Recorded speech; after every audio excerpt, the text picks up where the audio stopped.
This is Suspenders Unbuttoned, a podcast where friends talk with friends about TV, movies, and books.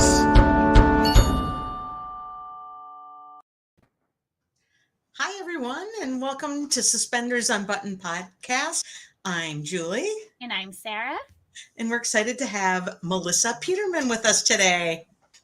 Hello. Hi, welcome. Welcome. Thank you for having me. And Catherine's here. Hi, everyone. My good buddy, Catherine. I wasn't missing the party. No, we couldn't let you.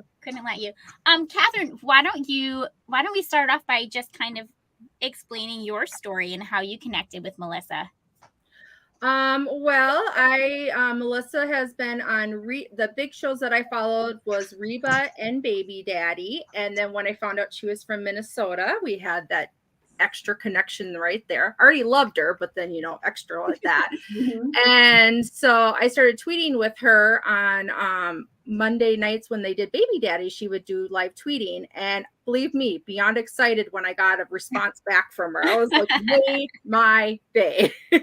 And somehow that led to eventually, we have Twin Cities Live. It led to a local TV show. Twin Cities Live? How come I didn't know that? I thought I told you. That's how I met Melissa in person. Everyone's on Twin Cities Should Live. we cue the clip?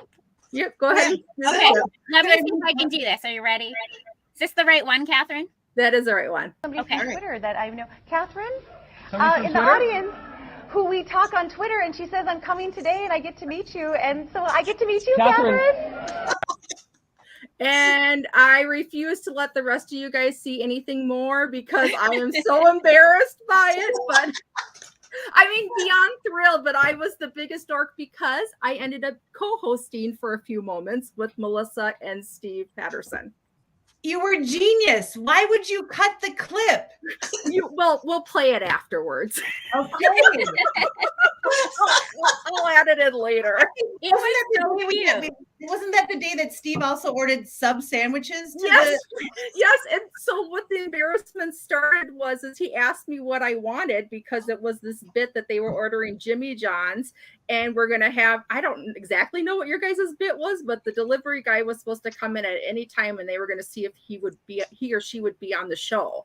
And so he asked what I wanted and I was like, totally whatever. And I was like, what? And so that I remember even asking on wheat bread. And he goes, and he started laughing. And I'm like, okay. Television gold. Television gold. And so I'm dead. when I met Melissa, she's like, do you want to sit down? And Steve's like, sure, have my chair. And so I sat down at the table for 5 minutes. And did But let me just add in that, I enjoy social media for the most part because you do meet a lot of really nice people. I mean, there's some people that just whatever, but the reality is you can tell pretty quickly who genuine people are. And I just always found her so kind and funny. And then I knew she was from Minnesota. And also, if I supported something, whether it was a charity or anything, Catherine was always the first one to donate or do something like that. And I just knew, you can tell that she was just good people. So when I got to meet her, I'm like, I already know she's vetted. I could tell immediately. And so it was just lovely. And then since then we've just remained in contact and I've been to her house. We had so another thing that happened and that was there was a charity that she was doing the hosting for, and so I volunteered for that. So then I got to meet her parents, and now I'm in with Pam and Dave. Who actually happen to live in the same town as me, so small world. And then surprise, this is actually one that I want to ask Melissa about. I don't know the whole story. Is I got to be on 25 Words or Less as a super fan. And immediately you get into the Zoom room and you're watching the previous taping that's happening beforehand. And I see Melissa's on there and I'm like, uh-oh, I don't know if I can, I honestly didn't know. I'm like, if I know her, does that not qualify me to be a super fan or anything like that? So that's how I met Adam, who came in and vetted me. And he goes, no, I think we're good. You guys are just friends, kind of a thing. And she works for us, so it's fine. And I was like, okay. And so then I end up being on her team. And this one I here. do. I think wrong I have one. somebody Oh, on no. Twitter that I'm. Come on, wrong one. I'd like to see that clip again because I love that shirt. You want to see I this think one the clip. Oh, there the it is. audience who we talk on Twitter and No, It's that's a really the one we pretty. saw. Do you see the other one, Sarah? Yeah. Uh-uh. There you go. There it is. Hi, Catherine. Excited to be here. Hi. Good. That's great. Well, welcome to the show. So yeah, and random pick. They didn't. They It's a just rare- yeah, and I think Adam, they do have to vet those because anything with game shows, they have to make sure it's very legit. But since I don't know, we don't know in the beginning who's going to play that round, and and I'm legitimately playing for my studio audience people or the people in with. So they made sure it was all kosher, and you passed muster. well, and then I remember very Minnesotan, very honest. That we're like, we have met before, which I've been in that position before. As when I was hosting, I think it was one time on the Singing Bee, there was a contestant coming up that I had never met, but he knew somebody I knew, and we both you just have to be honest, because it's standards and practices. Like there's a big legal thing, but yeah. But I love that we're so Minnesotan. We always have to tell. Yeah, we're always going to tell the truth. Well, I was totally accepting. I'm like, oh, well, would have been fun kind of a thing. But then when so Adam was great and sweet. And now I'm friends with him on Instagram. And so I love following him. But yeah, I was like, so did they put me on your team then because we knew each other? Do you know? No, or that was random? Because we don't know who's going to end up in that final round at the beginning of the game anyway. That's true. But at that time, you guys had 2 super fans. Now this last time, okay. One. I don't know. I didn't know. Yeah. I don't know how they did it. So it just lucked out that I ended up being on, and then the person that she had for the contestant, she did go to the bonus round. So I got to watch the entire game. And it was so much fun. So yeah, we've had so much fun. We've met so many cool people on the super fan thing too, which has been lovely. Like we've had people that the more I love it when they set up something in their background that's like very cool and interesting about them. So that's been a fun element of. You'll have to tell them about the super fan that was honest, how she found you guys, and then you became really good friends. You gave her a pillow. What was it? It was there wasn't anything else on, or what was it? She said Meredith Vieira said something like, "So how did you find our show?" And she goes, "Well, there wasn't anything else on." I don't remember what she said, but she followed up with and then I fell in love with it. So I told her, I'm gonna, and then of course I was teasing Meredith that whole show. I'm like, tune in to 25 Words of West if there's nothing else on. So I made her a pillow, I think, with that quote and sent it to her because you made the pillow. That's amazing. How'd you make it? Juice. Yeah. What'd you do to make the pillow? I love to do crafting, but I've perfected my iron-on technique. Okay. And so I make a lot of iron-on fun pillows, and then I've also now discovered a new app that helps me create images in a very, very fun way. So okay. Do you have a Cricut? Do you have a Cricut? I don't have a Cricut yet. So Cricut is sponsoring this podcast. I need him deep down the Cricut hole. And here, let me just reach over here. I'm afraid that if I get a Cricut, I will never leave the house. So to go down to Rama Drama, I uploaded our Suspenders Unbuttoned image, printed it on my computer to iron on, and cut out on the Cricut. And it cut out the image, and I put it on string bags. Right? Beautiful. You guys can go into business together. Excuse me. We could start a business. And I don't know why I haven't bought myself a Cricut. It's that thing where it's like, you spend this much money on a plumber or whatever. And I'm like, I can get a Cricut, right? I've been working hard. Right. And for some reason, I just think, well, that's in Minnesota. I'm like, well, that's so spendy. I'm going to wait. It's a little bit spendy. It's a little bit spendy. They're a little spendy. And Joanne's doesn't let you use your coupon. You cannot use your 40% off coupon. And if you're going to get one, just go all in and get a maker at this point. I have the step down from that. But I'm going to ask for it for my next birthday. Like I was going to say, add it to the Christmas list. I'll add it to the Christmas list because I do stuff like that where I ask my husband for a hair dryer, and I'm like, "What am I doing? I can buy a hair dryer." I do things like that too. It's a weird thing where, again, I've been working hard. I can afford a new bath towel, but I won't. Okay, so I'm the opposite of you guys. I'm like, no, hair dryers, irons, dishwashers. That's the vacuums. Those are not presents. But No. Julie, I have a ridiculous pair of shoes I bought, but then I have a crappy hair dryer from like what I had when I was like 30. Like, it's true. Well, I have a Cricket, and I know how to use it. So I get it. You're a Rockefeller. You have a Cricket. Well, I have told Melissa, because I've shared a few of hers, because she's done so many crafts because they ended up in pods because of COVID. So they weren't able to be with the contestants. They used to sit on a couch and be able to high five and hug when, somebody was able to, win the round and stuff. So I had mentioned, I'm like, you need to have your own little Etsy store for this, because literally she has a whole story for each thing she makes. Candles. I made Meredith candles, Raven Simone candles. if you start Greg an Etsy store, Grunberg candles, Colton Dunn candles. I think I made Colton Dunn a pillow, actually. Yes. Yeah. By the way, Colton is a Minnesotan too.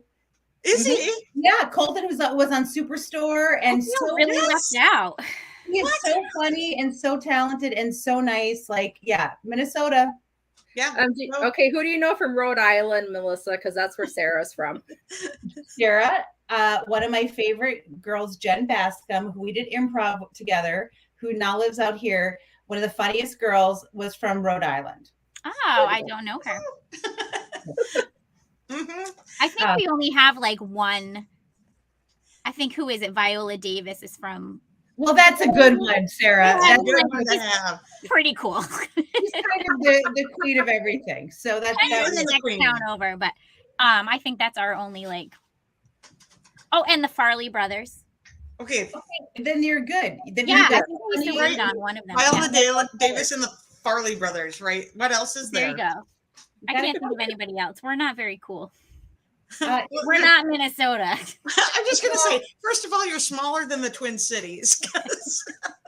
I mean, I'm just saying Minnesota kind of rocks, but it's its own little thing. Oh, Catherine's squeezing. We're losing her. I'm back. I was a little scared there for a second. You come back. back. Catherine, it always freezes when we all look the best. Right? I did do my hair and makeup, so that's why. Yeah, I got out of the pajamas for you, Melissa. Yeah. I'm proud. I actually have pants with a zipper, so there you go. No, I came home from work and just put leggings on. So, well, I was gonna say, Sarah, I don't know, I might have missed it, but Sarah's favorite actress is from Minnesota, Judy Garland. Judy Garland. Yeah. I mean, so therefore she's honorary Minnesota anyway. I am. I did name my daughter Liza. True story. Oh, you did. I love it. I did. Mm-hmm. Yeah. I love it. Because I love Liza too, by the way. Mm-hmm. I mean, I got to watch her when she came to Rhode Island to do a concert, and I think I cried the whole time. And she also, I love her because she's so funny. And like, did you watch Arrested Development at all? I watched a little bit. I think I've just seen clips. And well, you need to get in when she's on, because I mean, she's so iconic and she comes from that legacy, and she's, Liza with a Z. Oh, yeah. All that. But I fell in love with her all over again on that show because her ability to like be so she gets the joke and she's so funny, and that show is so funny. And anyway, I just think she's amazing. Yeah. I mean, I loved her mom, so I was more into, in high school. Did you go on the where is it? Where's the town that has the Judy Garland statue or the door? Isn't there one in Minnesota? Grand Rapids. Grand Rapids. That's where she's from, and that's where the museum is that the ruby slippers were stolen from. Because there's like 8. Isn't there like 8 pairs? I know there's like one is in the Television Academy Museum. Yep. But one is in her hometown. Oh, that's so cool. And they were stolen, and they were gone like a lot of years, and then they were recently found in some giant international sting, and they got the ruby slippers back, and they're back up in Yeah, Grand no, Rapids. I've been out of the Judy Because Garland. you know the security at the Grand Rapids Because museum they're was. the museum. I've been there. They're going to be too nice. You're like, oh, did you want to try them on? Oh, for crying out loud. Everybody deserves to try them on and cook them 3 times. Just I'll get you some snacks too. You know, it's going to be fun. Carl, give me the keys to this. I'm going to take these out. They want to try them on. Nailed it. I love it. I love it. One thing I forgot to tell you, Melissa, is on the right-hand corner, you should be able to see comments.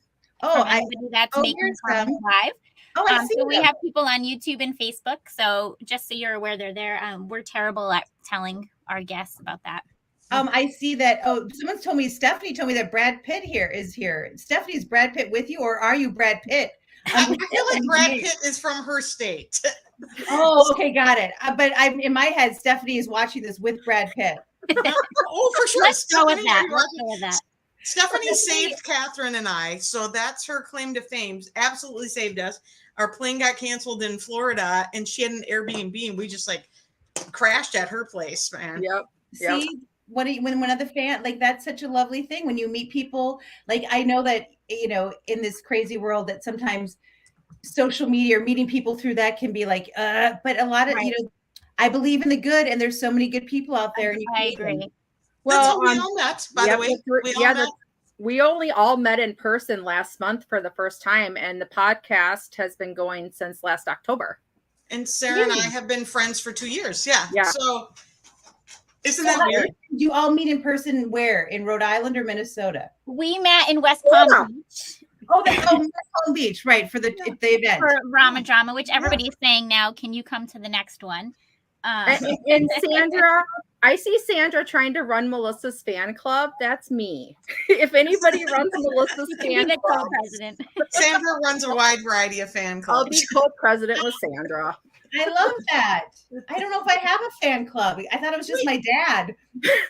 Oh. Well, let's go. You nominate Catherine. But you are here today because you have a new show that's coming. When is it? August 8th? August 8th. So August it's 8th, a new game show. Go ahead. Ask away. No, tell us about it. Person, place, or thing. What can you tell us? What can you I can tell you this. So it's a new game show. As you all know, I love playing games, whether it's at home or on television. Mm-hmm. I love hosting them. I love games. I love it. And this is a great, I'll do it short. But so first of all, everybody keep your email account, your old email account. People made fun of me because I still had my AOL account. But I'll tell you what, it's the reason I was sort of doing the shows, because a friend of mine, Paul, who you knew me from the Reba days, he was part of like syndicating the show and all that and selling the show. It was him who reached out to me that him and his friend Jeff had this idea for a show, and that his wife Jan was like, you should have Melissa host it. So they sent me sort of like the idea, and I was like, I really like it. And as a game person, I'm like, I'm still thinking about it the next day. Mm-hmm. So we started playing it over Zoom during COVID, and like playing it over and getting my friends to come on and play and say, do you like this game? Do you like this game? It's a spin on 20 questions. You know, It's sort of, the contestants get to ask yes or no questions. They can take a guess at, any time. And if they get it right, they get it. And we did say it's a person, it's a place, or a thing. And then they can go, is this person alive? Are they dead? Are they? And then the fun I get to have is answering those questions. We have a huge research team, but I get to have a little fun in my answers. And so we kept playing it over Zoom and kind of tweaking it a bit, and sort of when we think this has got something. So during COVID, we put together a little presentation. And we wanted to go to our friends at Fox because that's where 25 Words or Less is. And I love that show. And I know that they love game shows. And so we brought it to them and showed them the pitch. And they said, you know what, we like it. And we're going to try it out. So we shot 20 episodes. Okay. And what they do during a test is they will air it in 8 cities. Over like 4 weeks, and Minneapolis is one. So Minneapolis hometown, come through for me. Yeah, it'll be on Fox 9, right? I was just gonna say like Channel 9, like the normal 9 at 4 p.m. and starting August 8th. So they'll do it. I don't know how they measure stuff, but it's sort of like they'll do them in New York, Los Angeles, Chicago, Dallas, Atlanta, Phoenix, Seattle, Minneapolis, and Detroit. Left out again. I'm sorry, and no Rhode Island. So do you know how they pick those cities? Because a lot of people were saying in Florida they were surprised they weren't included and things like that. I don't know how they pick them. I think it's sort of that the people at Fox that know how this works and how I don't know algorithms. I don't get it. Yeah. So they sort of pick them, and if they go well, or if the affiliates, or if a lot of it is seen if it's a good match for stuff. So I think in my dream world, it's a great match for like, the 25 words or less, a Pictionary, and all that sort of stuff. But right now we just want those cities to like it and see if they like it, and that's the deal. So it's yes, we do 4 rounds. We do a person, place, or thing round where they play each of them. Then we do one that they can pick. Then we do a speed round where I just list clues and then they have to get them. And then in the final round, which is really fun, they have to get a person, a place, and a thing in like 60 seconds. Oh. And it's pretty cool. So I hope people like it. I love doing it, and it's been fun. So follow Person, Place, or Thing TV on Instagram, and then you can find out more details and I think, and a lot of times in these tests, I don't know for sure, so don't quote me, but I think you can maybe stream them later, maybe on some. Okay. I don't really know. Again, I just go do the talkie thing, and then you just go to work. Got it.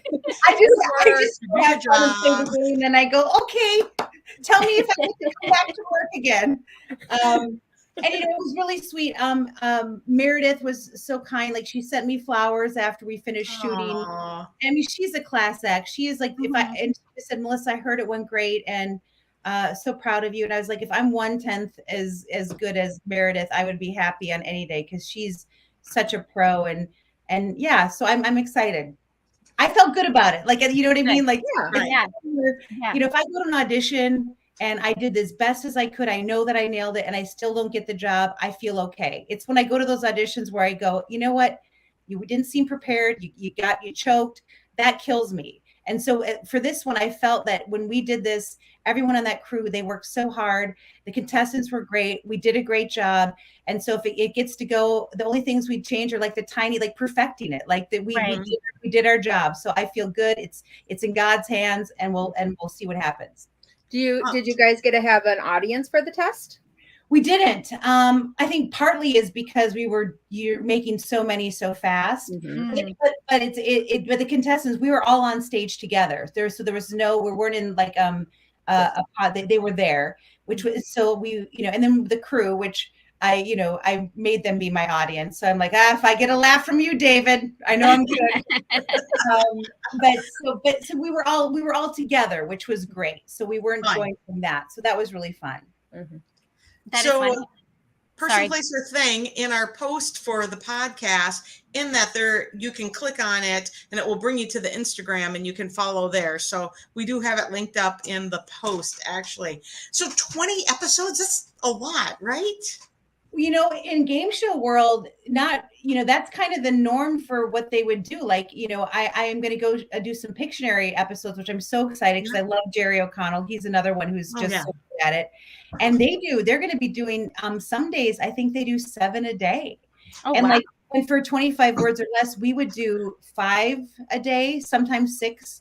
And so it's a lot, but the great thing about it is you can do all of your episodes in 4 weeks or 5 weeks, and then you're free for the year. So like, somebody asked me today on Instagram, like, are you still doing Young Sheldon? And I'm like, yes, of course. Like, I love acting. Like, I want to do another, I believe there's another series in me someday, like as a regular, but I love being able to act and do that. So if it goes, it allows for you to have a schedule to do other things. Mm-hmm. So that's so great. But yes, those 4 or 5 weeks are, I think I would send my husband and child away and go, I'm coming home and going. I will say that I felt my age a bit, that when we were shooting the 20 episodes, 5 a day, I came home and I was asleep at like 9:15. Yeah.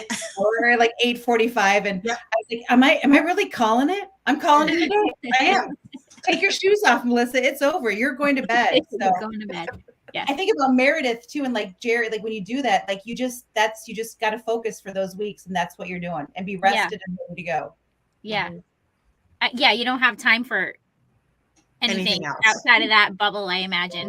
Which is why I told my husband and them to stay in Minnesota and keep enjoying the relatives while I came back to work, because I didn't want anyone. I had no energy to talk. I was all done. Yep. So it was great. Oh, there's hi Sharon. I'm looking at comments. TV schedule shows it's 11:30 p.m. Thanks for recording it, Sharon. That counts too. Yeah, if you play it back. Yeah. Play it back. So what do people win on this show? For the test runs, they win amazing vacations. They were cruises, trips to the Caribbean. So some great vacations, some lobstergrams. You know how I love my lobstergram. I don't know why they're not using my new catchphrase for them, which is ding dong, it's lobster. I don't understand why you're not the spokesperson. I mean, you have a lobster that you use for your gimmicks. Who, by the way, lost a claw with all my manhandling over there. Gary, or whatever his name is, Gary. Gary the lobster, because it was a prop for Baby Daddy that we used. It was supposed to be at a lobster restaurant, and it looked so real, and so I've kept it for years. And like I loved it because I'd leave it in my car, and like a valet would come in, and they'd be like, "Ah!" I would just leave it on the seat. And so I brought it to 25 words or less because you know, lobster grab. That's what kind of luxury is that? Your doorbell rings and there's lobster. And so and so Gary lost a claw somehow during 25 words or less. Oh, poor Gary. Poor Gary. I actually surgery. No surgery. I've kept the claw, so I'm hoping to reattach. I actually thought Gary possibly came from your love of the lobster for Worst Cooks in America, is where I thought it came from. He was named after the worst cooks in America. There we go. Okay. Because Catherine, you remember everything. And I will say there were two moments on that show that I really had a hard time with. It was putting Gary in the pot. I kept going, oh, so this is what we do now. We just on television, we're just gonna do it. Yep. And then the other one was I had to cook the crabs, and you had to like cut off like the front of their they called it like their face. And I was sweating, and Chef Ann was like laughing. I go, and I'm like, what time is it? And they're like 3:15. I go, okay, well, noted at 3:15, Melissa lost all humanity. Because I'm about to cut off a face. And I can just see Ann Burrell just being like, get over it. Get over it. And I was like, oh, so I just do that and I throw them back with the others, and they're like, hey, Carl, what happened to your face? You know? And I think it was the only time that we actually, because, you know, when you're doing any of the cooking, it's real. It is timed. It's timed. But this was me practicing for like the last one, so we weren't being timed. It was just showing me how to do stuff. I believe that was like 25 minutes of me sweating and not being able to do it, and Chef Ann having to give me that sort of come to Jesus, Melissa, get in the game. Can I choose somebody else? Because you were the final one, right? With who it was me and Perez, Perez, in the final one, and I had to cook those crabs. Yeah. And then I think the next day we were walking around New York, and we were walking in front of it was a little shop that had, you know, seafood and stuff. And there was like a thing of blue crabs there on ice. And Riley was like, Mom, should I let this one go? Like, Riley's killing it. Your karma. Like, just, we set one free. For the one you chopped the face. The one. That was, by the way, really fun. And I love Chef Ann. She's still, I just adore her. And it was the most fun and hard work too. Like, that was, everyone's like, oh, you must be out going seeing Broadway shows after, and you're in New York City. I'm like, no, again, I'm in bed at 9:15 and I smell like chicken. Like, I mean, it was a lot of work, but so much fun. My favorite one of that was the conveyor belt with, it reminded me of Lucy and Ethel when you guys did the dessert. Yes. Yeah. Anytime you have a conveyor belt, television gold. Ordering a sub sandwich, television gold. Order some sandwich. Catherine, you need to get that clip up. Oh, okay, I'll do it. I don't know why I didn't win an Academy Award for my lovely, like, well, it's the Emmys, Catherine. You got to get an Emmy. Okay, You get your Oscar. I will say when you do the movie of your appearance. The best thing about that was, though, is I walked by Steve first and I snubbed him to go hug Melissa. And made me feel very cool because this is his turf. Yeah, and he was like, totally "Oh, that's how it is." And I'm like, "I'm here for her." Who, by the way, is one of the, again, funniest, kindest people ever. I love him. Love him. Love him. Yeah. Well, and Twin Cities Live, like everyone is on Twin Cities Live. It's a local show, but if you're coming through town for anything, I swear you're on Twin Cities Live. Because they make it fun, and everyone there, Elizabeth Reese and Ben, who's on there, but the whole crew, Christian, everybody, everyone is really good at what they do. They make it fun, and it's just a lovely place to be. Like, that's my dream someday. You know, if I ever retire back in Minnesota, I'm like, can I be Twin Cities Live? Can I be on the street reporter for Twin Cities Live? Like, well, oh my gosh, that'd be so much fun. Someday out in the blizzard. The first thing that I messaged, because I messaged them and I said, I go, you need her to be your third wheel, because you had only been a guest then and you hadn't done any co-hosting. And so I like to say that the reason you were asked to be co-host was because I asked them. I mean, I'm just going to claim it. I think I would call you, Catherine. And then I called and I didn't call them. Then I said, I go, well, will you have an audience? Because it was not a Friday and they were only doing audience on a Friday. And then all of a sudden there was an audience for both days. So, I mean, I don't know how else to take it. I think, Julie and Sarah, we just learned if you want something done, get Catherine on it. Well, that's why. That's why she's our podcast engineer, actually. Like, we're not dumb. She keeps our guests connected. We found her. We weren't going to let her go. No, she does. She gets it done. I'm telling you. She answers the random questions. Although we have some great people in our chat that will answer. Yeah, should we answer questions? I don't know. Like, this is a little early for everybody. Like, sometimes later in the day is a little better for us. But we did have a question from Sandra. She said, "What about a Reba reunion?" Yeah. You know what? I know that we all really want to do it. And I think we've ran into some trouble with the Disney bought Fox, which was where the show was our studio. Yeah. And I'm not sure, we might be hitting a roadblock. I mean, we really wanted to, like, Reba was on board. We're all excited. And so as of now, it seems like it's stalled, but there's still hope. I always believe if it's something's meant to happen, it will happen the way it's supposed to. But yeah, I mean, I got to do a movie with Reba recently, and a Lifetime movie that I think is coming out in January of this year. And so, we just have fun. We have so much fun working together, all of us, and we miss each other. And we know everyone's busy. Steve's got a show and Joanna and all that, but I know we all, and we would love to do it. We really would. It'd be fun. And I think people, I feel like people want to see where these characters are. I think there's a lot of great stories to tell. Even if it was like a 10 episode, special, like, limited run or something would be great. But I think it's somebody else, it's whoever owns it. Like, they get to decide sometimes, and sometimes, Yeah. I don't understand that part of the business either. I'm like, we want to do it. Let us do it. It feels like there's so many moving parts, like trying to get them all lined back up again. I think even leading up to the last part is like, you have to get the original person to sign off here, and then who owns this, and like it's a lot of stuff that I don't understand. I think I want to just always pitch to Reba and, like, everyone and go, why don't we just do a live readings in certain cities? Oh, totally. Just do Reba reunion live, and we just do, like, I'll have that redhead open with a few songs. We'll do 2 episodes. We'll do like 2 episodes. That'll be like, a 45-minute show, and then we end up everyone karaoke with the audience. We call it a day. Yeah, you know what? We'll host in the Twin Cities. Yeah, I think it'd be gold, and we would have so much fun. On the main stage at the Mall of America. Let's go. Let's talk the Orpheum. We're gonna go to the Orpheum. Orpheum or the Ordway? Which one? I like the Orpheum for the look.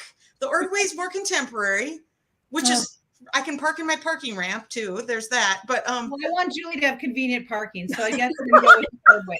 But the Orpheum, over at the Ordway, you can also stop and see the I think we're thinking too statue, small. do a little hockey. We're too small. St. Paul Excel Center.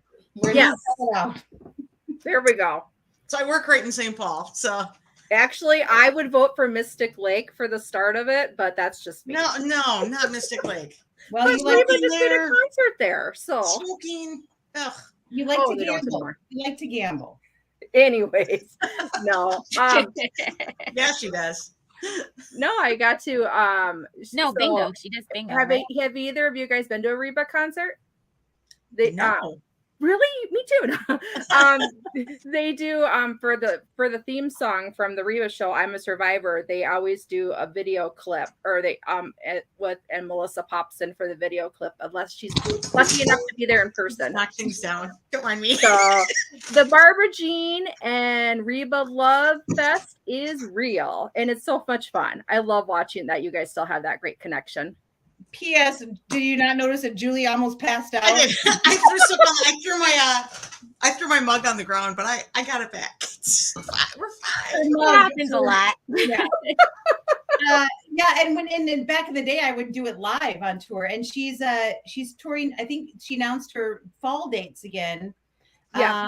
Which I probably will pick a few cities just to fly out. I did it last year. I met my sister in Chicago, and we went and saw her again because I mean, I'm telling you, she's never sounded better. I mean, she always sounds great. Like Right.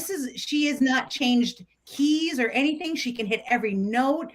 I mean, she puts on an amazing show. And I it's so funny because people are like, you've seen probably hundreds of shows, and I still cry at songs. I'm still like, Reba! Like, Do you know me?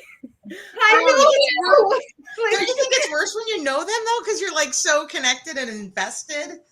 I am, and it's like I could have just seen her in her bathrobe, half hour before the show, and then a half hour later she's just like cacao and like sequins, and I mean, yeah, she's incredible, and she's so good in this movie. It's called Reba. I think it's Reba McEntire Presents The Hammer. It's called The Hammer, which is a Lifetime movie, and it's based on a real character. And when I read it, at first I didn't know it was Reba playing that role. And I was like, my manager's like, do you know who's playing that role? And I was like, well, if it's not Reba, it should be, because it sounds like her voice. Like it was like this. She's a real life judge, based on this real judge who is in Nevada, and does that kind of judge that goes town to town because they don't have enough judges. So she is hearing the craziest cases. Sometimes the court is in like somebody's, a lobby of a hotel because they don't have it. There's a lot of small town judges that have to cover a lot of territory. Mm-hmm. So it's based on this real life character. And, and this is kind of the judge who thinks outside the box, no BS. And Reba's great at it. And so it's so much fun. And I get to play her sister in it. And when we shot it, we all stayed together. So it was like we were at camp, and like, it was just awesome. It was so much fun. Was And that that's on Lifetime. Lifetime. I believe we have a lot of Lifetime followers. January something. Yeah. Okay. Was that why you were in Vancouver together? That's why we were in Vancouver together. Okay. I didn't say anything. I couldn't say anything until they had announced it. Oh yeah. So, I was like, there'd be a picture, and I'm like, I'm in Vancouver. All right. And then they're like, why? I'm like, I don't know. Everybody shoots in Vancouver. It's not that big of a secret. I know, but we have thousands of pictures of us together, but we haven't posted one yet until, we're waiting, which was hard because I'm like, I have a great picture of you. Oh, I have a video of you when I won at like Rummy Cube. Yay! But we had the best time, and it's beautiful. If anyone's never been, it's gorgeous there. Well, the only reason I know that is I actually had Melissa do a cameo for my dad, who at that point, because he was in the hospital, so I wanted to cheer him up, and so she's just like, I'm in Vancouver, and I'm like, oh, lucky. I know, and I really wanted to get Reba to give Roger a shout out, that will happen, Roger, if you're watching. I will make that happen. Whenever I'm with her, I always forget because we end up, doing something else. And I'm like, I've got like 10 people I want you to make a video for. Well, yeah, I mean, you know what? I will ask her. I ask her all the time. I'm like, call my mom. Do it. Well, I will say, can I put in a request then, just because she didn't, so the St. Paul tour got canceled. And I know. I had meet and greet with her. So I was so psyched. I was going to finally get there. And so I understand why, but I'm like, so I was sad Minnesota wasn't on the next one. So I was too. And by the way, FYI, I let them know. Okay, good. You have words because we have some people who will be there. I just said, why are you not? And I think it came down, it was a scheduling thing with probably between both. Like, I think, they had so many to reschedule because of COVID. Right. Mm-hmm. What? Not Minnesota? Like, first of all, my place that's back there is so close to St. Paul. Like, I'm like, I was going to fly back and bring and have like a whole like weekend. And I was mostly about me, I guess. Right. I just made it about me. So I realized when I lodged my complaint, it was all about, she ruined my weekend plan. Yeah. Could have swung home, visited the fam. I will say the rescheduled date that got canceled too was my birthday. And so it was going to even be better. And so it was like, then the first one hurt. The second one just was devastating. Yeah, you were wounded, and then it was a final blow. And then, yeah, the third came and we weren't on the list. So like, well, what the heck? I don't know why. I was so mad. I was like, oh. But I did look at the cities for this next one. I think I have a couple that I'm thinking about having a girls' weekend and just meeting people and going to do it because it's a great show. It's a great show. Sounds like a fantastic show. Super fun. And that you have a movie coming out. That's super fun to hear. It is fun. It's a fun sentence to say. I've got a movie coming out. And we had so much fun. And I actually emailed her yesterday because she was we were emailing about something, and then I asked her. I said, "Are you happy with the because when your name's on it and you can see some of the I think she's executive producing, so she gets to see some of the edits and stuff." And I was like, "Are you happy?" And she's like, "I'm really happy." So that makes me happy because she tells the truth. So I think and the movie it's got a little humor in it, but and heart and a little romance and a little mystery. And like, it just feels like, and that the character of this judge is just, I mean, you could make a million of them. Like, I feel like this is, you want to see the character a lot because it's the stories of the kind of cases that would come up in small town Nevada or in all these counties, they're endless. So Lifetime, is their network Lifetime Movie Network, or is there another network that is that? Because they could be, they could have a movie series. I don't know. I mean, again, I lodge my ideas with a lot of people. That's all we can do, right? But I think they're excited because she did that Christmas movie for them, and that was such a huge hit. And it's like I'm like, you should be, you know how to do them well. And people love them. And, so many people are doing those, like where you do a bunch of them with someone. I think that, again, these are all my ideas. But I don't know. I think she's enjoying them. And I think, as much as she's good at so many things, but she's really enjoying the acting thing again a lot, which is really because she's born to do it. So, you can sing. Yeah, she's going to be on this guy. And you're having the acting thing too, right? I love it. Let's turn it into a series. So how long did you shoot this movie over? How long did it take? I was in Vancouver for 2 weeks. I didn't shoot every day. I think I was not in every scene. I was a supporting character, her sister. So I had, days off. I'm like, I'm going to go to the grocery store. What do you guys want? But I stayed there because it would be too hard to, fly back and forth. And also with COVID, you don't want to be, out and about. But I think she was a total of 3, maybe. Okay. 3. It doesn't take very long to shoot these. And she's every day, was working And the crew was amazing. The director, Jeff, was everyone again, like such an amazing crew. And I think I can tell, like, my favorite thing, I missed it because I missed sort of the last week of filming, and the whole crew, because they loved her so much because she's Reba and she is kind, and you know, they all ordered Reba t-shirts and like wore them the last day of the shoot. That's amazing. It's so cute. They were like, you know, and I'm like, I don't think she gets it sometimes that people are fans. Like, yeah, the sound guy, he loves you, he knows you, but they're so professional. They just do their job and they do it well. And so like, but that last day, it was like the Reba love came through, and it was pretty cute. I thought you were going to say you made the t-shirts. I could have. Right? If you're watching Cricket. Yeah, let's go.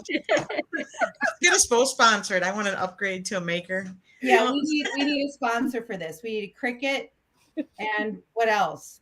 Yeah, anything, Joanne. Some sort of Cricket and Target. I mean, Target's a Minnesota company, so we might as well go with Target. Yes, of course. Everything was made in Minnesota. We know. Whatever. Just because 3M's right down the street from where I work. Sheila said she's reading the summary of The Hammer, and an interesting character for Melissa. Is it because Sheila, is it because, did you read what my job is in there? Am I talking to her like it answers? Oh, well, no. Sheila's going to. I'm 100%. Like, Sheila knows everything. She's our other encyclopedia. Yeah. Yeah. You ask her a question about somebody's role in a Hallmark movie, and she's got the answer just like that. Yes. Yes. I work. My character Kim. I run a brothel. Oh. And your sister is a judge. Oh, that'll be fun. In Nevada is legal. Yeah, I'm a businesswoman. I'm a very good businesswoman. Okay, this sounds really fun. Besides, do you get some good costuming? I did. I mean, and I have to say, like, it's there. And Sandra, is it a comedy? It's not billed as a comedy, but you know what I liked about it is, you know, there's a mystery to be solved, and like there's a and then there, like I said, there's some romance, so it's got some of those great key like Lifetime elements. But what I like, there's definitely humor. Like you can't not have a little bit of humor. Like, you know, they let us have. Because Reba and I genuinely go that way. And even sisters, like I think about my sister, we can be in a serious situation and I'd be like, Julie, pull it together. You know, I mean, so what I liked about it is that Jeff Beasley, who's the director, and Lifetime too, that was, they allowed for some of those moments that, you know, the story, we're telling this story of this judge, but we definitely had some moments that were humor, because I think every day, whether you're dealing with, you know, you can be a judge dealing in a murder case, but there's humor. And my character is very, you know, my business establishment's the Shady Lady. So there's a little Shady Lady. That's spectacular. And I have to say the whole cast is amazing. Rex Lynn is in it, and then we had oh gosh, I'm blanking on names, and so many great Canadian actors too that were just brilliant. Everyone was so good and like so fun to watch, and like as an actor, it was just so fun to watch people work again. Like it was just lovely. Like, you know, I've been lucky. I was working on Sheldon yesterday, and you know, and when you get to go work with a cast like that, where you've got Annie Potts and Lance and Zoe and Ian, and you know, I sometimes feel like I'm watching them in a scene instead of like, I'm like, oh my gosh, that's so good. Like, you're so good. But it's just so much fun to work with people that are so talented, and it ups your game and it makes you better. And it's just really fun. Yes. Jeff Beasley is a great director. We had such a good time with him. So is there anybody who intimidates you, or somebody that you would still like to work with? Everybody intimidates me. Yes. I mean, I will say that. Like, I know when I've done a good job sometimes. Like as an actor, it's hard. Like we're always doubting. I mean, everybody is. Like, you're like, oh, was that good? And you know, and you can always be better. But yeah, I get intimidated. And I remember the first scene I did with Annie Potts. And you know, I'm thinking designing women, pretty in pink, Absolutely. Ghostbusters, brilliant. Yeah. And she is so effortless. Like she just looks like she just walked in and the words just come out of her. And so I was very headed like, oh, Melissa, just do your job. Just do your job. And then of course she was so warm and welcoming and made it easy. And yeah, so many people intimidate me. And yeah, I'd like to work with everybody. I'm trying to think. There's so many. What have I been watching that I just love? Paula. She's this SNL writer. She's also in Girls Five Ever. Paula Peel. Oh, Yeah. Yeah. I find her really funny. I mean, Tina Fey. I think of those funny women that I would just, Maya Rudolph, Catherine O'Hara. I was rewatching old SCTV clips the other day with Andrea Martin and Catherine O'Hara. Yeah, so there's a lot of those like really funny, and Jean Smart hacks. Like, I would do a walk-on character on that show. I'd be an audience member watching her do stand-up just to get to watch her work. And I think about someone like Jean Smart, who again, like designing women, and she's now, she's an actress who's over 40, let's say. And, to see this kind of acclaim, and she's been doing good work for 40 years. Like she's been doing great work for 40 years. I mean, even think of Frasier when she was a guest cast and she like crushed it, and all the things she's done. And then to see her get all this recognition, in another chapter of her life, and you want to go, yes, I'm so happy, but she's been doing great work for that many years. So I look at like women like Jean Smart and go, you know what, you might get you're going to get another series. You're going to get there's hope out there for do another show like that, and maybe your best is yet to come. So I think about like those kind of strong like female characters I would love to work with. I love them. I think TV maybe is changing a little bit, so that I feel like there's a lot more series now where it's not just the 20-year-olds or the teenagers, which I appreciate as an over 40. So I don't know, do you find the same thing? Yes, I like to think it's changing, and I think it is. I think part of that is there's a lot more places to get content. True. It's not just networks. It's there's streaming. There's unlimited amount of content that needs to be made. So yeah, the reality is, like, I think back even to the Reba days when they were saying like, Reba was the star of, I think it was the WB or whatever, but most of the actresses that were on those shows, they were over 40 at that time even, and they didn't, and they were the number one shows on that network. It's like, women, 20 is great. I love 20. I could wake up in the morning and my skin didn't look like a memory foam mattress. But I like 30 and I like 40, and I like you have more to offer. Every age has something to offer, because I don't want to discount like, oh, those 20. Like, no, there's funny, amazing people that are doing great things in their 20. I just like to think that every age has something to offer, and I think there is seeing more of that. Like and I think they're definitely seeing more diversity and women and diversity in directing things and creating things, and so that's lovely to see. Right. But there's still days where you're auditioning. And like one day I could be auditioning for somebody who's, it's like 30, and the next one it's like 60. And I'm like, 60? What? But I mean, I'm exaggerating a bit, but like you could be going out to audition for somebody's, the guy that's playing the male role, he's in real life like 55, but I'd be considered too old to play his wife. And I'm like, in real life, we will probably double standard. Yeah. I mean, there's still a little bit of that where like, the guy still gets, he still gets a 25 or 30 something year old wife. You're like, I know how old he is. Like, okay, whatever. Well, that's why I loved with what they did with Bonnie and the Baby Daddy, that they gave you got a younger guy with Peter Porte and stuff like that. So I love it too. Yeah. I mean, because you were a grandma on that show, and they're like, who's going to believe you're a grandma on the show? So. Well, part of that, but again, the storyline was that I had him at 16, which in reality, Derek in real life, I don't think I could have had him because he's maybe 10 years younger than me or 12 years younger than me. But in the real life of the show, he was playing like I could have at 16 and been playing a 40 something, mom. But I also I loved that they gave her so much confidence, that she would walk in a room. She's got baggage. That's like Bonnie had baggage. She was a grandma. She had a big mouth, a bit of a Chardonnay problem.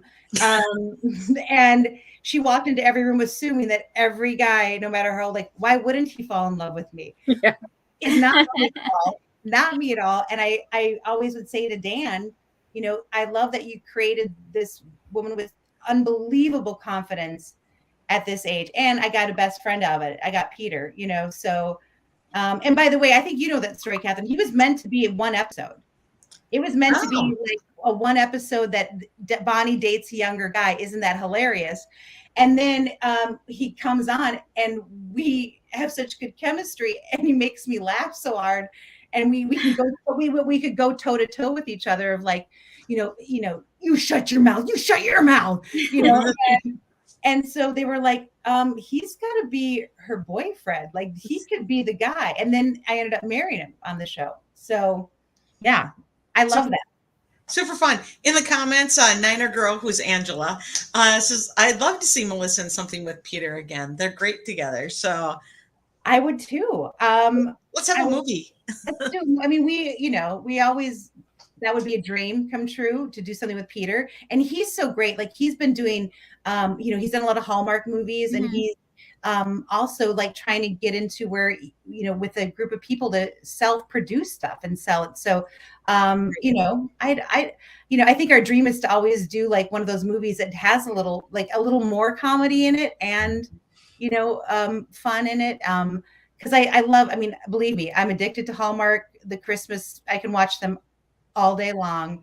And you watch and Lifetime movies. I love them. Right. And I like how they're kind of shifting sometimes too and allowing, because they have a formula and it works. So let's not mess with it at all. But let's add more things. Yeah. We can add more stuff into this beautiful basket of things. So they are starting to change the formula up a little bit. So they are starting to venture out just a hair. But we see these movies going, Lifetime, Up TV, variety of places, and then all the streaming is starting to pick up. Netflix is picking them up too, besides. So and I think that's sort of, that is the nice place to be where, people that want to create things are not under, you don't always have to wait for somebody else to tell you yes. Like you can start creating content because they need content. So if you can put together a production and maybe make something that sells somewhere, like you can do that. I just need more organization. You need Catherine. Yeah, I need Catherine. And I'll make those videos for you. That sounds bad. I'll make the fan videos for you anytime too, Melissa. I would love that. No, I was going to say, so what was the name of the Hallmark movie that you were in? A Gingerbread Romance? It was a Gingerbread Romance. And that was, I love that too. Like, I was like, you guys don't get it. You're making my dream come true to be in a Hallmark Christmas movie. Okay, I'm sorry. That almost sounds fake. And it happened. Well, they all have love in them. So there's for sure my grandma's Swedish gingerbread cookies were in it for sure, or something. Probably, but I'm telling you, Julie, do you not know the titles? They all have something. There could be a cookie in it or a hometown in it. Yeah. That's what, Julie. I'm well aware. The fans. I don't know why I didn't know that was the name of your movie. That one hit you funny. That's funny. Spectacular. Did you get gingerbread? Yeah. There was definitely giant gingerbread things behind me. I mean, I was just amazed, like that they can create these Christmas wonderlands and they make them so out of gingerbread. I mean, it was crazy, but I was like, that was the only one I've done. And I'm like, you guys, I want to just be everybody's aunt in the movie. Are you listening? I actually talked to Andrew Walker about you at Rama Drama, and he said he's full on board for my campaign of getting you to be everybody's mom and aunt on the Hallmark movies. Thank you. Yes. And then after a while, it become a running joke that I'm just everybody's aunt. You're a fun aunt for sure. Every movie, and I'm like, well, you know what, Claire? It's Christmas and it's time to open your heart. Yeah, so no, that's already in progress. It was discussed heavily over the lunch table. And the next movie I come in and maybe I got a different hairdo and I'm like, Mary, you're coming to that Christmas karaoke with me, whether you like it or not. You could use your Rena or whatever that one is. Your she's wig. in with Andrew Walker. You guys could actually do Christmas karaoke because he's the king of karaoke. So, yeah. Well, I'm more the court jester of karaoke. So we'll see what that. I mean, I would love that. Oh, but if you can make it happen, I know you can, Catherine. So let's do well, it was a casual conversation that I was like, well, here's who I would love to see in Hallmark. And then he's like, oh, we have a friend in common. So yeah, it's something that I've been thinking about. Who's our friend in common? You have a writer in common. I'd have to ask. I could text Andrew right now and ask. Well, Andrew probably knows, yes, because a lot. And so he said that your name comes up a lot, and I said, okay, well, who do I talk to? Because I got it for her. Get it to happen. Yeah, I love it. I love it, and I love. We can get that name. Yeah, we'll get the name. Yeah. And I want to do, and Nina said he produced a Lifetime thriller. First of all, I want to do, I know that I'm known for comedy, but I like to do I want to do some of those thrillers too. Yeah. Oh, we know a good director that does thrillers. Yeah. Andrew Simic. Andrew Simic does thrillers. Yeah. Well, you guys, it sounds like you guys have got my career wrapped up. I have recruited the Melissa Peterman fan club for you. So, Sanders, how about a Brandon Clark movie? He's I've been waiting for my calling, Melissa, and this is it to be your fan club president. Isn't there some sort of Christmas con coming soon? There is next weekend in Pasadena. But we will not be at that. So can I just crash it and go, why am I not in these movies? There'll be a lot of people there. Yes. No, we have somebody else for you to talk to. No. I know Lacey. Chabert, and we always. Oh, she's our dream. We'd love to have her on. I'll let her know. She's so wonderful, and we, I don't think she does much of these, but that's like we were asked by a reporter what who our dream guest would be, and that was. And after Melissa Peterman, it was after Lacey. Melissa Peterman. After Lacey and everyone, she's as nice as everyone says, and she is talent. She's just so talented, and she's great. Yeah. Sandra wants to know. Did we all freeze? I think so, but we'll come. Am back. I the only one? I'm unfrozen now. We're back. Okay. Yeah, I'll let Lacey know. She's so sweet. She's wonderful. Yeah. She seems like she is. Sandra wants to know, who is your favorite Hallmark hunk? Hallmark hunk. Oh my gosh. Well, I have to say Peter. I was going to say besides Peter. That would be kind of cheating. I will have to say Peter Porte. Otherwise, he'll get really mad. Yeah. Although I did make him a little mad because I was watching one of his movies and I kept freezing it so I could take a picture of the screen. And I froze it. And for the first time, I think ever possible, I got Peter in a moment that on Frozen TV where he didn't look as handsome as could be, and it made me laugh so hard. And I sent him that, and I still have it in my phone because I'm like, you never not look handsome. I mean, are you talking movie hunks, or are you talking like their shows, like all that? You can do whatever you want. Yeah, I don't always know their names. I just see them, and they're like, you know what I mean? I'm not as dialed in onto everyone's names because they all just look so handsome. All right, who of any actor would you be like, he's good looking? Because it's different when you work with people and then it's like, but he's good looking. Stephanie wants to give you multiple choice options. So we'll start with Kevin McGarry. Oh yeah, you can give me multiple choice options because I mean my taste is probably all over the place because I was that kid who was in love with John Candy because he was so funny. And but that is legit. That's a legit choice. He to me was just the most handsome guy. Yeah. Peter is my second after Kevin. Okay, I understand. Besides Peter, oh my gosh, I need multiple choice. We've got Wes Brown, Andrew Walker. Cameron Matheson count because he used to be. Absolutely. magnificent for Because sure. I actually met him, and what I find him, because yes, he's handsome, but I Mhm. also find him to have such a good, kind heart, and that makes me yeah. happier. So He was home and family too. So yes, he's and, Yeah. I met him there, and then you see him on, like, he's just lovely and handsome. Oh my totally gosh. Oh Yeah. yeah, I West- want multiple choice, Stephanie. Lay him on me. All right, Um, Stephanie, we're gonna let you do that. So Melissa, did you was Cameron part of Children Help that you just did recently? Child help. Child Yeah, Help. Cameron's been involved with them too, and again, like one of those guys that always gives back, especially if it's stuff with kids. And and it's been like I remember when he was sharing his own like health stuff, yeah. and being so very open, and which I thought was so great and honest, and like because everyone is going to deal with stuff like that. We all either know somebody, or you be someone that touches you. So I just think that he's really wonderful and open that way, and has got a really good heart. Tell me For about me, it's always like if they're funny, I'm in love, and I don't care what they look like. And if they're kind, I'm in love. It doesn't matter what they look like. Tell me a little bit. Is it called Child Help? Tell me a Child little bit. Help. It's an organization, and it gives kids that are being abused. It can help them. They're one of the organizations that help. They give them. There's call-in centers, hotlines, Right. people that are in situations. They, I don't know if they were the first, but maybe one of the first to like introduce texting, because sometimes kids in places they don't want them to hear them. They don't want to talk. They're really they're warriors for kids that are experiencing abuse, whether emotional, physical, sexual, and it's just really phenomenal. I love that. And it takes a lot of money to keep It those does. things up and running. And during COVID, a lot of during COVID, where a lot of kids didn't have the normal outlets, where there was teachers or schools, where there were like some of those safety nets that can maybe be mandatory reporters, when they didn't have it. Sometimes those hotlines were they were getting, I don't know what the percentage was, but I know that their calls, it was unbelievably gone up during those times where kids and were.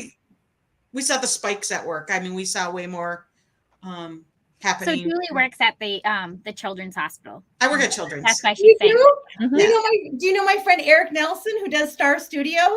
Yes. Of course. It's like on the TV every day. He's the dude. He's the dude.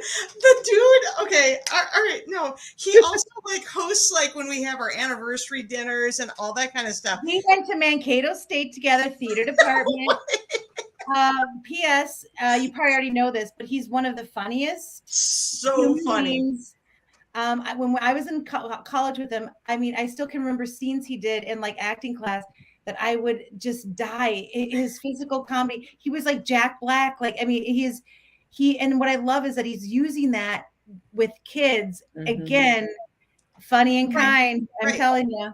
So I'm gonna tell you, I saw him when I was home this summer. I saw him for like a hot minute. And have you seen him when he's the dude? Yes, I've gone in and done bingo at Star Studio. Oh man. What? No way. Okay, All right, so non-Minnesotians in on what is the dude? Okay, so at Children's Hospital, Minnesota, we have an amazing television setup for our kids, because Best Buy is everything's based out of Minnesota. So Best Buy is based out of Minnesota. They donated flat screen TVs. They turn on their TV and it looks like a Netflix account, and they have like network or cable television, but then they also have one of the channels is the children's channel, and they run all the rooms in the hospital. Both campuses, so Minneapolis and St. Paul, and they get their own channel, and they do live bingo on there, and the kids can just a character called the Dude, and he has a show, and he's so funny with the kids. And he's got this long, like he's bald, and his hair, he's got the wig, and like he'll come in without the wig on, and people don't know who he is because they only see him on TV as the dude. He's got a little cap, and he's super funny, and the kids love him, and they can get bingo, and they win things because everybody donates, and Target's out of Minnesota, and they donate amazing things. The kids get fantastic things, and they have the most crazy guests, and clearly Melissa Peterman one was on, and I missed. Anytime I can, I would go and be the bingo caller. And, and they get a lot of local, like a lot of the Vikings players will come on, or like the Wild. And it's, I really, I've talked to him, like, I can't believe this isn't something that's in every hospital, because a lot of times, you know, you think about the kids that are themselves that are in there and battling illness, but there, a lot of times it's siblings that are, you know, that they are there at the hospital all day long, and they are, you know, their parents are focused. It gives them somewhere to go and a fun, like when they could do the live studio and be there, because families there, when it's one kid, it's the whole family. And so I just like, this should be in every hospital, its own studio that broadcasts a station to the rooms of sick kids and does it with humor and interactive gifts. I mean, I just think it's amazing. We were you in Minneapolis or St. Paul when you did it? I went to Minneapolis. Okay, because it I went to goes the back and forth. We have crazy good studios. Okay. We have crazy good studios in both campuses. It's amazing. Our Child Life Zone in St. Paul was donated by Troy Aikman. Oh my gosh, this is Troy Aikman and his friend, who is like probably the biggest country music star, and I'm going to sound like an idiot because it's not my thing. Ronnie Dunn. Nope, his wife has a cooking show too. Oh, Garth Brooks. Garth Brooks. Yes, right? Sarah's like, oh my God, the one music that I'm not a big country music, but it's okay. Garth Brooks and Troy Aikman donated the Child Life Zone in St. Paul, and it's, I can't tell you how stunning it is. It's beautiful and just an amazing spot. We have amazing things, and right outside that, we have our own geek squad, because you know, Minnesota, right? So a staff, the Geek Squad, right outside the Child Life Zone. Well, actually, it's like, you know, because the most Minnesota thing. Actually, it's the Child Life Zone donated by Garth Brooks and Troy Aikman, then the chapel, and then the Geek Squad, and that's the way it should be, right? And so the most amazing studios in there, and like the athletes all come there. I hung out with Journey there one day. That was my game. Super fun, like just amazing. But the dude, so if you ever come back, I need to hear so I can know that you're on. I will definitely come back. I was home so fast this summer, I didn't have time. Otherwise, I would have gone in and hung out with him one day. Oh my gosh! I think I need to answer, because I feel like it's just coming to me. It's Kevin McCary. I mean, I don't know what I was raised with. We're gonna just add the McGarry's hashtag after your name now too. So do it, and then next time I do this, I'll make my own Kevin shirt. There we go. We sell them, by the way. You can. Well, hold up your mug. Hold up your mugs. I saw you have your mug. I'll sell them. Do you have it? We can do I have mine. Yeah, we actually have McGarry's mugs. We actually have McGarry's shirts and merchandise. We have merchandise. You guys have him on speed dial too? He's been on 3 times, so he's been on the podcast a few times. Yeah. Whoa! We've had a wide variety of people. They just had the movie. Him and Kayla just had by Grown Up Christmas Lists. They were one of 3 of the 3 new Christmas movies. Yeah. They were one of them. So we had them on for that, and the director. I can't believe that you totally know the dude. Okay, so how did you get? So I think this is just going to turn into like a let's talk about Minnesota. I know. I have like 10 minutes, so you tell me what you want to talk about. No, I was going to say, do you have time? We're an hour into it, so I have what time is it? I have about 10 minutes, I think. Okay. How'd you end up at Mankato? Not at the U of M. I love that you went to Mankato. You know what? I mean, I could say part of it was a boy, because that's probably half the truth. But the actual real truth was, I mean, a lot of it was, I mean, University of Minnesota has an amazing theater department. The Guthrie Theater Program. Yeah. But Mankato State, which is now Minnesota State, it has whatever it's called today. I think it has an equally impressive theater department. What sort of made me lean that way. And maybe, you know, I don't know if it was what I believed then or if it was true at all, but I think at the U of M, you know, getting on stage was a longer process. And I felt like I wanted to at least get on that stage earlier. So you're weeded out. I mean, in a way, like if you're not supposed to be on there, let's get it out sooner. And I just sort of felt like, I know Mankato was smaller, but they had a gorgeous, like, proscenium theater. They had a black box theater. They had amazing. They were doing, I think, was it 5 or 4 major shows a year plus black box. I felt like my opportunity to get on stage, maybe as a freshman, was a lot going to happen at Mankato sooner. Right. And so that was sort of that. And a boy, let's be honest. Okay. But in hindsight, again, I'm really glad, because I thought I felt like I got such a great theater education there. Like, I mean, I think about my professors. I think about how many opportunities I had to like get on stage and do different things, and to do all the behind the scenes things, like your requirements. But for me, it was sort of like, I think I'll be able to get on stage faster, and then that way I'll know if I'm supposed to be on it. Sort of. Had you recently graduated for when you did Fargo? Was that one of your first things after graduation? Yeah, the casting director, Jane Brody, had taught a semester in my senior year at Mankato. She was like a guest professor that came in to teach, I think, cold reading and auditions. And she, I think, liked me and made me work very hard that semester and thought I had a little talent. And when she was casting for the movie, she brought me in and did one audition, didn't really hear anything, and then was brought back in, because I think I auditioned for a different part first, and then I came back in for the 2 hookers, and it was with. And as soon as like they were pairing us up in different combinations, and as soon as like Larissa and I were together, I could sort of feel it. You can feel it sometimes, the energy in a room. And I was sort of like, I think this is what they like at the Coen brothers. So it was Larissa and Melissa, and I knew that we would be hooker 1 and 2, and that's when I got it. Did you guys flip a coin, or were you assigned to which one you were? She was number 1. She came in to read for number 1. Okay. And I still like to give her a little hell for that. But yeah, so it was Jane Brody who brought me in to audition for them, for the Coen brothers. So one of my first out of college auditions was for that movie. Coen brothers.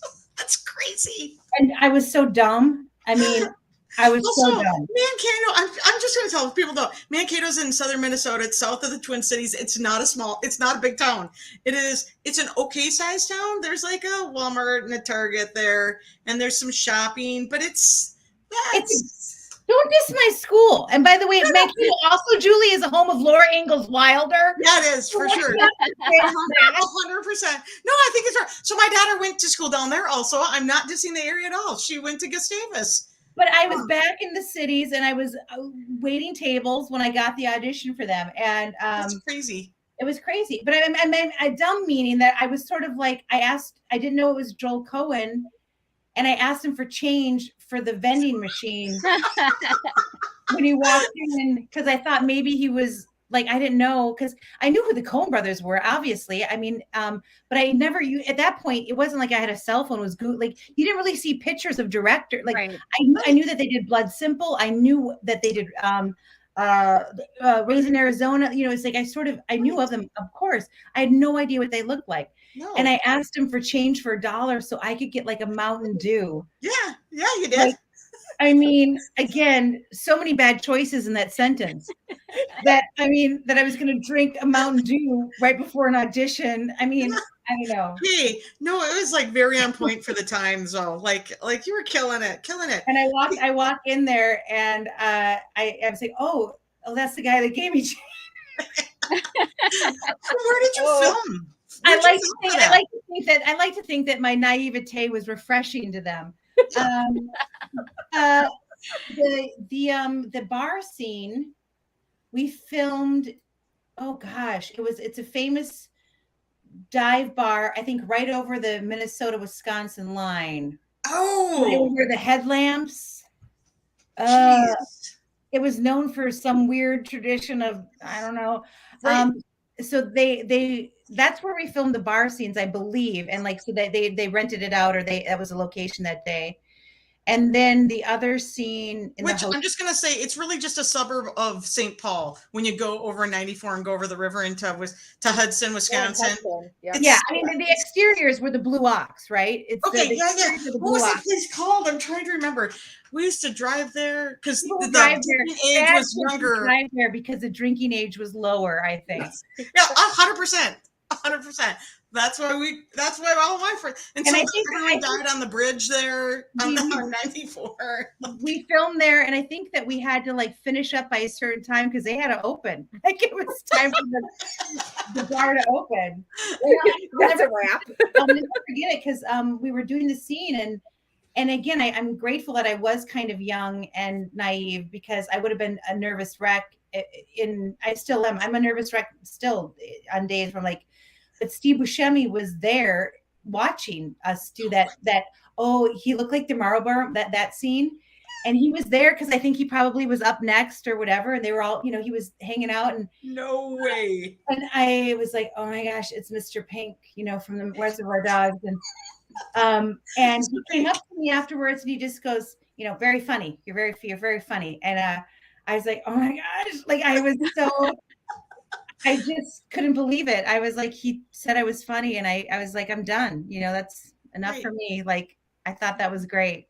No, that was great. That was great. What an amazing opportunity. So you never got to film in the cabin? No, I did not get to film. I had the hotel scene and the bar scene. So yeah. Not the wood chipper cabin. Want to know a fun fact about the cabin?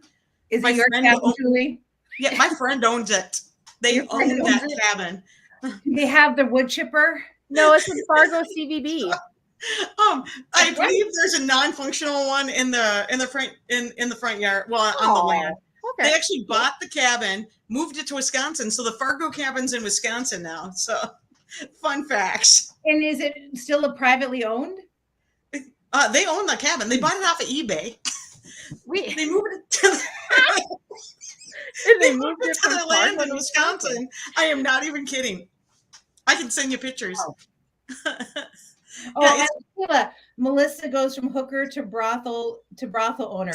Career growth. It's my trajectory, Sheila. By the way, we need a Lifetime movie that's kind of scary that follows in this theme. Let's write one. I think so. By the way, Sheila, my first theater job in Minnesota was at Tony and Tina's wedding, and I played a stripper. So there you go. The Tony and Tina's wedding. And where were you in? What theater were you in for that? We were at the Hay City Theater, at Hennepin Avenue, which is now Brave New Workshop, I believe. Yeah, Brave New Workshop. Fun fact: Julie was there. No. Well, I will say my friends bought it on eBay. Melissa came back and reprised her role when she was on Reba and for a week, and that was the performance that I got to see, and I was so mad I forgot my camera. But now look, I was in my fishnets and everything. Yeah, I thought that the one and only time I'd ever get the opportunity to see you, and the world had different plans. And now you're in charge of my life. So there we go. I hope John's okay with that. Just he's okay. Double check. Wait, do you want to finish up with the quick Minnesota? Well, I was gonna say, Melissa, just tell us again about person, place, or thing as we wrap up. Everybody, the game. And Sandra, Sheila, Stephanie, all you guys, get out there, do your thing. It's person, place, or thing. It's going to air in New York, Los Angeles, Chicago, Dallas, Atlanta, Phoenix, Seattle, Minneapolis, and Detroit, starting August 8th on Fox local stations. So check your local stations, or just follow Person, Place, or Thing TV on Instagram. I hope people like it, and watch and play. And if you can't have a game night at home. That's what I say. People need to have more game nights, right? Absolutely. I agree. Maybe they can stream it somehow too. That'd be great. That was amazing. We can't wait to see it. That'll be so much fun. Well, I hope it gets picked up so that I can see it. Me too. Over here in Rhode Island, lonely Rhode Island.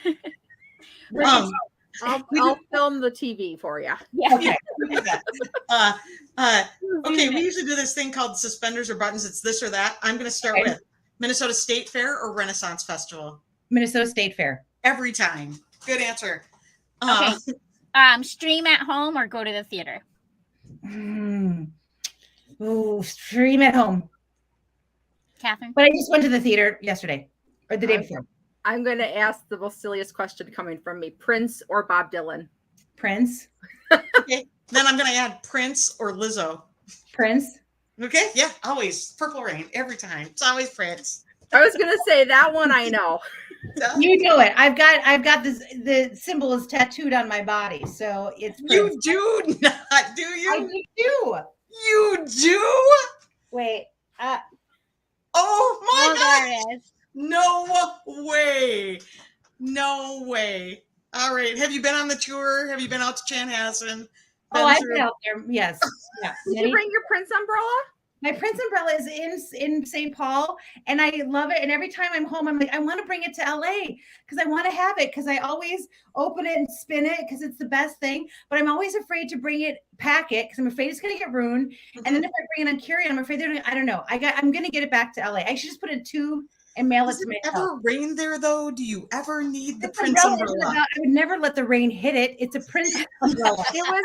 I gave her. You know how they have Prince nights at the Twins game. I got a Prince umbrella from one of those, and I gifted it to her when I saw her at a charity event. It's the Prince umbrella. Yeah, Prince is inside of it, and then it's got the purple rain on the outside. And I want to go as purple rain for Halloween one year, and I want to use that umbrella and make rain like stuff to come down. Purple rain coming down. Well, I want to talk to a prop guy who could actually make.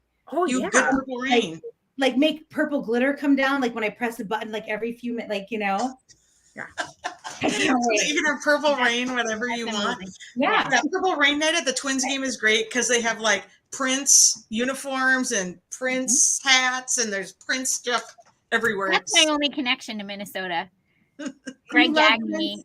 No, I used to babysit for somebody that was on the Minnesota Twins. He won. Greg Gagne. He played shortstop for the 87 and 91 World Series winning. He was my husband's baseball coach. I used to babysit for him. Yeah. See, honorary Minnesotan. All roads lead back to the Midwest. They all lead. Yeah, we all know. Like literally, she tells me this story, and the next week we go to the Twins game, and it's like the 30th anniversary of the 91 World Series, and he's like literally walking on the field. I'm sending her videos of Greg Gagne walking on the field. This Greg Gagne. I remember watching that World Series when I was at college. Yes. I mean, kind of. It was a theater girl dating a guy obsessed with sports. So a lot of times I was reading during sports. I had a little Homer hanky. Okay. That was the only time I can't believe the big games. I can go get a Homer hanky like literally right now, but we just probably my basement next door. But anyway, thank you so much. We've had this for so long. Yes. Thank you so much for coming and chatting with us. And I was so excited to meet all your fun peoples. And Kevin, I'm gonna make my Kevin shirt. Oh yeah, for sure. That needs to happen. Hang out for a minute here while Catherine signs off, and we'll say goodbye in our green room. Perfect. Bye, everybody. Thank you. Bye.